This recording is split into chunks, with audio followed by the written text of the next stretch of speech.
여러분 안녕하십니까. 2019년 6월 7일 금요일 신문사설 비평을 시작하겠습니다. 먼저 무역전쟁 관련된 사설입니다. 중앙일보는 발등에 불 떨어진 화웨이 사태, 정부의 존재 이유를 묻는다라는 제목의 사설에서 미중 내 편에 서라 한국의 노골적 압박, 재앙 닥쳐오는데 외교적 노력 어디 갔나라고 지적하고 있습니다. 동아일보는 격화되는 화웨이 전쟁, 신뢰 잃으면 신뢰도 잃는다라는 제목의 사설에서 한미동맹을 든든히 하면서도 중국과의 관계를 해치지 않도록 국익을 중심에 놓고 신중하게 움직여야 한다. 한국경신문은 한국 외교의 진실의 순간이 다가오고 있다. 미중 벼랑 끝 경제전쟁 가열 속 두 나라 정상 잇따라 방한 안미 경중 두 달이 걸쳐온 한국의 양자택일 압박, 미천 드러난 전략적 모성, 가치 충실 외교로 중심 잡아야 한다. 매일경제신문은 무역전쟁 내 편에 서라는 미중 한국의 희생 강요는 안 된다. 문화일보는 미중 화웨이 충돌 최전선 한국 동맹 우선 원칙 밝힐 때다 라고 주장하고 있습니다. 연말에 흥정은 붙이고 싸움은 말리라는 말이 있습니다. 미중 무역전쟁의 틈바구니에서 살아남아야 하는 한국 입장에서 무역은 중국, 안보는 미국으로 선택할 수 없는 복잡한 상황에 놓이게 되었습니다. 문화일보를 제외하고는 한미동맹을 우선해 미국 편에만 설 수 없다는 지적을 하고 있어서 이것은 옳은 방향이라고 생각합니다. 그러나 소극적으로 정부의 대안을 제시하라라는 주장을 해본들 명확한 답이 지금 나올 수 없는 상황입니다. 고려의 싸움에 새우 터진다는 말이 있듯이 미중 간 무역 전쟁을 막거나 중지할 뚜렷한 수단을 갖고 있지 못하기 때문입니다. 만약의 경우를 대비해야 합니다. 수출 주도형 경제 구조를 재편해 내수 시장을 활성화하고 미중 주도 수출 구조를 더 다변화하는 전략으로 전 미중 무역 전쟁의 후가 닥쳐올 상황에 대해서 대비해 나갈 수밖에 없다라고 생각합니다. 금융 일자리 관련해서 문화일보는 은행의 일자리 억박 지르는 금융위의 혁신 저해 발상이라는 제목의 사설에서 금융위원회는 민간 금융회사가 일자리를 얼마나 창출했는지 평가하는 금융권 일자리 창출 효과 기여도를 측정하겠다 이렇게 발표한 것을 비판하고 있네요. 그동안 금융기관 구조정으로 수많은 금융노동자들이 일자리에 쫓겨날 때는 가만히 있다가 지금 와서 무슨 소리를 하는지 사실 금융위원회의 태도에 대해서 의문이 제기됩니다. 일자리를 창출하라고 말하려면 구체적인 방법을 제시해야 하는데 그 구체적인 방법이 별로 없어 보입니다. 노동시간 단축을 통해서 일자리 창출을 해야 한다라고 하는 것을 분명히 하는 것이 가장 현실적이다 이렇게 생각합니다. 현충일 관련해서 조선일보는 문 6.25 영령들 앞서 북훈장 김원봉을 국군의 뿌리 칭송했다.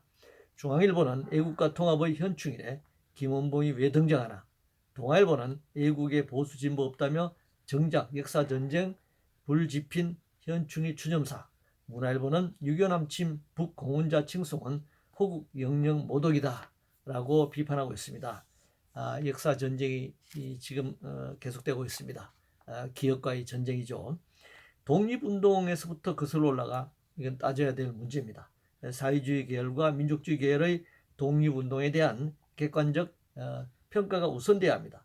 또 한국전쟁을 둘러싼 역사적 이해 등 법이나 제도를 구체화하기에는 지금 토론이나 공감대가 너무나 부족한 상황입니다. 오직 색깔론이나 진영의 논리만이 존재하는 이런 상황에서 상식적인 토론은 불가능할 것이고 어느 일방의 선택으로 정책을 수립하거나 집행하기도 굉장히 어려운 조건에 있는 것이 현실입니다. 유족 청와대 만찬과 관련해서 동아일보는 천안함 폭침 연평해전 유족 울린 청와대의 김정은 메뉴판이라는 제목의 사설에서 여러 가지 의전과 관련해서 비판을 하고 있습니다. 청와대도 이런 보여주기식 만찬 굳이 이렇게 해야 될 이유는 없다고 생각합니다. 만약에 이런 만찬을 하는 가운데 여러 가지 얘기가 나왔다면 그런 얘기들이 어느 일방의 청와대 입장만이 아니라 유족의 입장, 청와대 이야기 이런 것들이 있는 그대로 또 알려지고 또 입장의 차이가 있으면 있는 대로 국민들이 판단할 수 있도록 하는 것이 옳았다 이렇게 생각합니다. 최저임금 관련해서 한국경신문은 최저임금 업종별 차등 적용부터라도 시작해보자 라는 제목의 사설에서 박준식 최저임금 위원장이 공청회에서 최저임금 차등 적용을 검토할 수 있다고 밝힌 부분을 부각시켜서 얘기하고 있습니다. 먼저 최저임금 위원장이 이런 발언을 했다면 최저임금 위원장으로 자격이 없다 이렇게 생각합니다. 최저임금 제도는 최저임금을 똑같이 지급하라는 법이 아닙니다. 최저선 이하로 지급하려 하지 말라는 법이죠. 따라서 최저임금 법정 최저임금 시급 8,350원이 결정되면 그 이하로 지급해서는 안 된다라는 선을 정한 것이지 그 이상도 지급하지 말라라고 얘기한 것은 아닙니다. 따라서 최저선 이상에서는 지역이나 업종별로 당연히 차등이 되고 있고 지금도 차등되고 있습니다. 그 이하까지 차등하자. 말하자면 최저임금 선을 없애자라고 하는 주장이죠. 직업종별 차등 주장은 최저임금 최저선을 없애자는 주장이기 때문에 최저임금 제도를 없애자는 주장과 마찬가지입니다. 용산 참사와 관련해서 문화일보는 용산 참사 발표 허위 공문서 수준 검찰 과거 수사해야 한다 이렇게 주장하고 있습니다. 정말 적반하장입니다. 용산 참사가 아니라 국가공권력에 의한 용산 학살이었고 부실 왜곡 편파 수사에서부터 올바르지 못한 재판까지 용산 학살 사건은 처음부터 다시 수사하고 재판 재심해야 할 것입니다. 과거 사위 수사 운운하지 말고 용산 학살 사건을 처음부터 다시 수사해야 합니다. 영웅과 관련해서 조선일보는 헝가리 우리는 영웅을 만들어내고 싶지 않다라는 제목의 사설에서 아무리 참혹하고 비통한 사고가 발생해도 그 대처에서는 과학과 합리를 넘어서선 안 된다는 것을 말했다. 천안함 폭침, 세월호 침몰 수색 과정에서 무리한 그런 수색으로 추가로 인명이 피해를 본 부분을 지적하고 있습니다. 헝가리 정부가 주장한 입장은 옳다고 생각합니다. 단순히 애국주의라든가 영웅심으로 영웅을 만들기 위해서 무리한 수색을 감행하다가 추가로 인명 피해를 당하는 그런 우를 보면서는 안 된다라고 하는 것은 분명히 옳은 일입니다.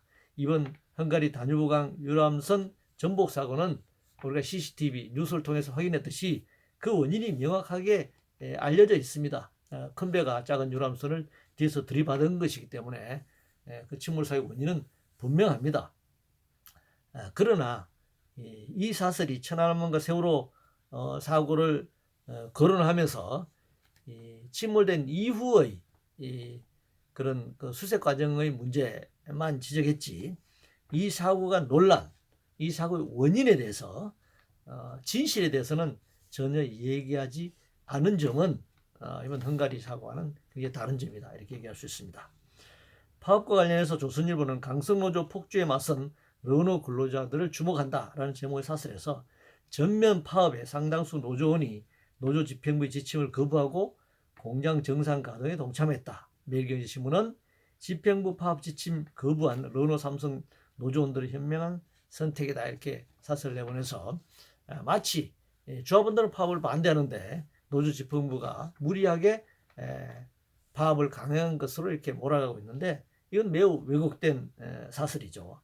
파업을 결정하는 것은 집행부가 아니라 민주주의 절차에 따라 조합원들이 결정하는 것입니다. 물론 조합원들이 파업을 결정했지만 상황 변화에 따라 집행부의 구체적인 파업 지침을 거절할 수도 있고 파업을 다시 반대할 수도 있을 것입니다.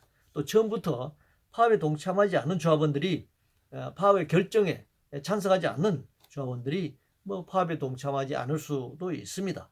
그러나 파업 결정이 노조집행부 일방적인 결정이니 폭주니 이런 주장을 하는 것은 왜곡이다. 노조의 기본을 잘 모르는 왜곡이고 노조의 파업을 왜곡시키는 주장이다 이렇게 얘기할 수 있습니다.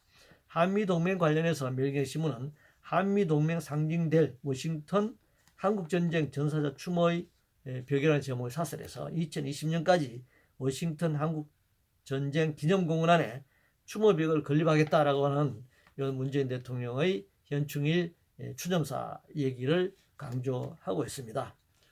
사실 용산에도 전쟁 기념관이 있습니다만 우리가 전쟁을 기념해야 될 문제는 아니라고 생각합니다. 참혹하게 이 전쟁은 살상과 파괴, 재앙이죠. 이것을 기념할 것이 아니라 전쟁을 되돌아보면서 평화를 기원하는 전쟁 기념관이 아니라 평화 기념관으로 만들어져야 하고, 역시 이 워싱턴의 한국전쟁 기념공원이 아니라 평화공원으로 그런 지향점으로 전쟁을 반대하고 전쟁에 대한 과거를 반성하고 평화를 향한 그런 전망을 만들어가는 그런 기념, 그런 시설물들이 만들어지는 것이 옳다, 이렇게 생각합니다. 이상으로 2019년 6월 7일 금요일 심사설 비평을 모두 마치겠습니다.